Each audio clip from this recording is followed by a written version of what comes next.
Bom dia, pessoal. Resolvi gravar mais um vídeo aí. Eu tinha parado um pouquinho com essa matéria de vídeo, mas eu resolvi voltar com o vídeo aí. Que aconteceu uma coisa engraçada aí ontem. E eu peguei e falei, vou gravar um vídeo, né? Porque às vezes a gente tem a correria do dia a dia. A gente que trabalha com transporte escolar. Pra quem não me conhece, eu Homero Porcela, aqui de Taboão da Serra, tá? Então o que acontece? Ontem teve uma pessoa que chegou pra mim e me perguntou o valor de transporte, tudo, né? Eu peguei e falei. E quando eu questionei se a pessoa ela já tinha trabalhado com transporte escolar alguma vez, ela falou que sim, que já estava na verdade com um transportador, né? Porém, ela não estava satisfeita com o trabalho do transportador e queria saber o meu valor para poder mudar de transportador. Daí eu fui questionar o porquê, né? Mesmo sabendo que sempre quando um pai costuma tirar de um transportador e colocar em outro, em 90% das vezes a culpa não é do transportador. Nós sabemos muito bem como funciona, tá? Mas daí o que a pessoa me passou? É que o transportador, quando chegava na porta da residência, tanto para pegar quanto para deixar a criança de 8 anos de idade, a monitora de dentro do veículo só abria a porta, colocava a criança no meio fio, na calçada, e a criança tinha que atravessar para o outro lado sozinha. Eu peguei e falei para ela, mãe, por mais que isso seja um erro do transportador, não do monitor, mas sim do transportador, pelo fato do transportador ser o patrão, ou o parente, ou responsável pelo transporte, por que a senhora não conversa com o transportador, né? Explica para ele direitinho que a senhora não está satisfeita, porque pelo que a senhora me disse, a senhora já está mais de um ano com ele, então se a senhora já está mais de um ano com o transportador, é mais fácil corrigir um erro do que arrumar outro. Ela pegou e disse que já tinha comentado uma vez com o transportador e o transportador não resolveu. Pedi para ela conversar novamente, caso não tenha um acordo entre os dois, que ela me procurasse. Porém, eu não trabalho como monitor.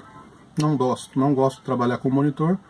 E para quem vê do jeito que eu trabalho, fiquei até admirado. Eu perguntei para ela, mãe, mas se eu trabalho sem monitor, por que você quer tirar o seu filho, sua filha na verdade, de um tio que já tem um responsável ali dentro?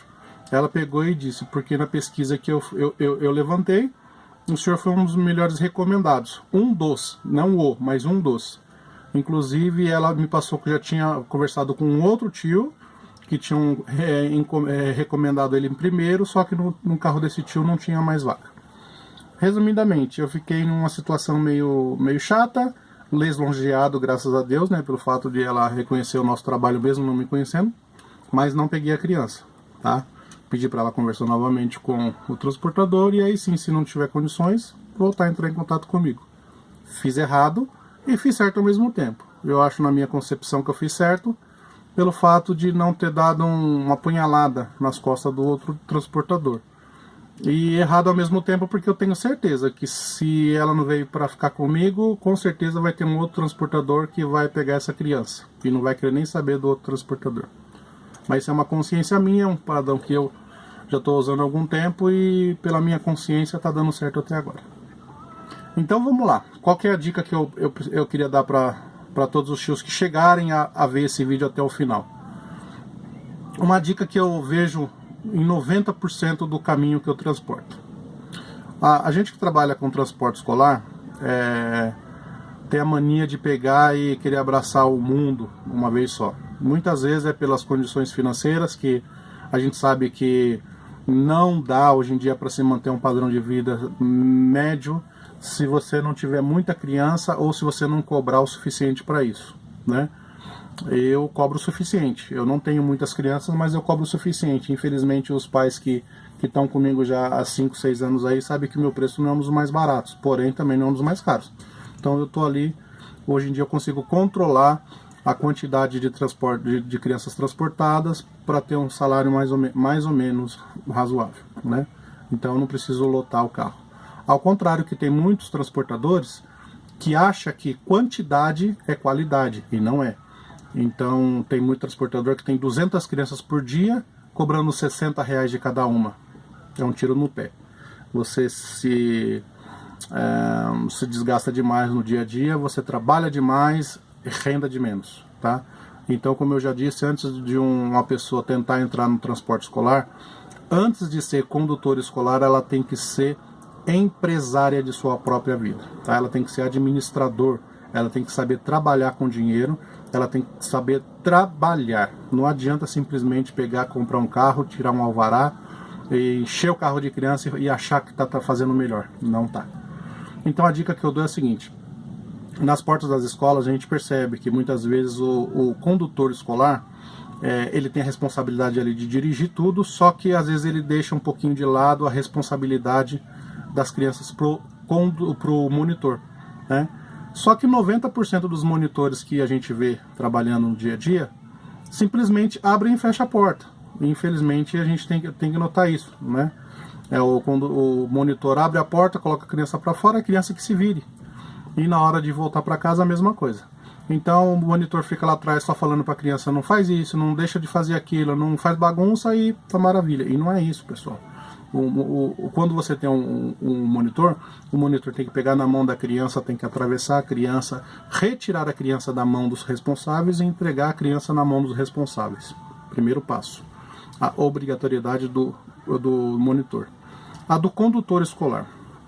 Nessa correria que a gente percebe, vou dar 2 exemplos clássicos.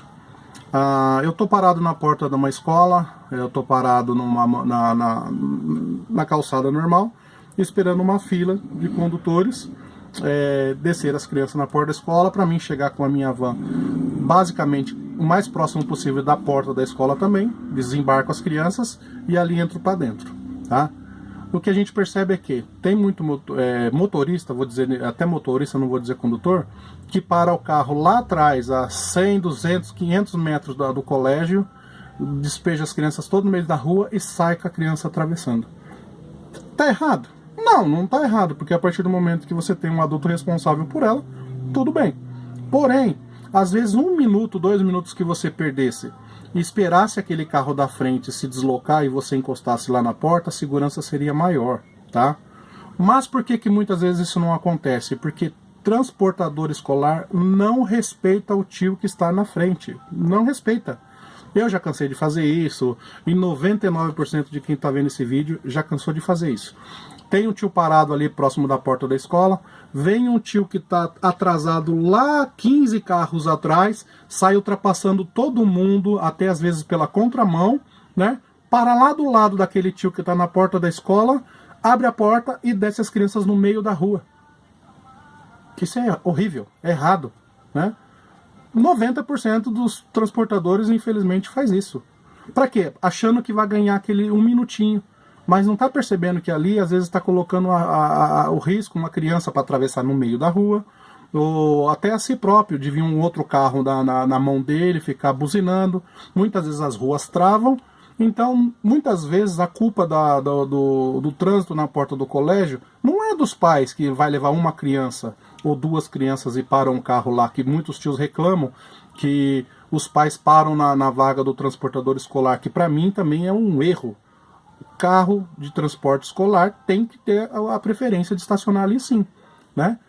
Mas os próprios tios às vezes não sabem se organizar na porta de um colégio, de fazer uma fila, vamos por Indiana, vai parando um carro, desce as crianças, aquele carro sai, entra outro carro, para e aquela criança sai, que seria o ideal, no meu ponto de vista, em matéria de segurança e agilidade, tá? Mas 90% não vai concordar com isso, mas tudo bem, né?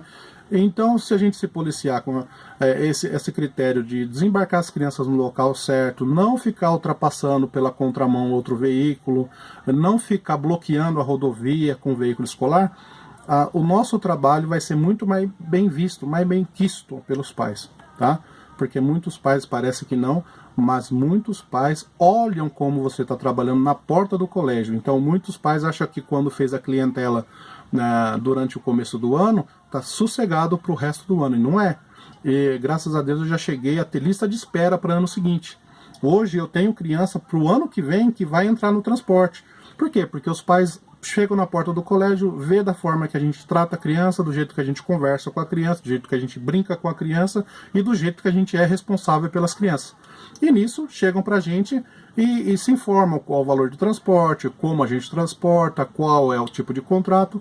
Então o nosso chamariz não é só pegar o carro e dirigir e achar que quantidade de criança é a melhor solução, tá? O nosso cartão de visita é sim a porta do colégio durante o ano inteiro.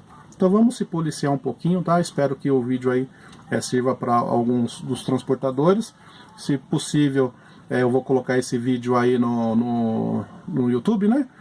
Deixe seus comentários, digam o que vocês acharam. Isso aí vai servir de apoio para quem sabe eu voltar a gravar outros vídeos polêmicos ou não, tá? Mas vai servir de apoio aí para quem sabe a gente ter uma discussão um pouquinho mais saudável em matéria de transportador escolar, tá bom? Tio Homero Porcela, Taboão da Serra, abraço a todo mundo aí, fica com Deus.